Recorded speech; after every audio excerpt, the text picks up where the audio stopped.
క్రీస్తు నామములో మీకు అందరికీ శుభములు తెలియజేయుచున్నాము.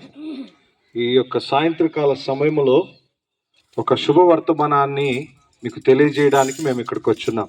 ఏంటనంటే, దేవుని వాక్యం సెలవిస్తుంది, రక్షింపనేరకుండునట్లు నా హస్తము కురుచు కాలేదు, విననేరకుండునట్లు నా చెవులు మందము కాలేదు.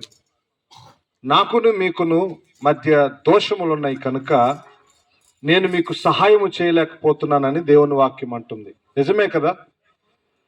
మనము మన పరిస్థితులు చేయి దాటిపోయినప్పుడు, మన పరిస్థితులు మన చేతుల్లో నుంచి వెళ్ళిపోయినప్పుడు మనం అనుకుంటున్న మాట, ఇక నాకు దేవుడే సహాయం చేయాలి, ఇక నాకు దేవుడే దిక్కు అనుకుంటాం. అయితే ఒకానొక టైంకి వచ్చేసరికి, ఏం దేవుడు, నాకు ఈ దేవుడు ఏమి చేయలేదే, ఏం చేశాడని ఈ దేవుడిని నేను నమ్ముకోవాలి, ఏం చేశాడని నేను ఈ దేవుడి దగ్గరికి రావాలనుకునే రోజులు కూడా ఉన్నాయి.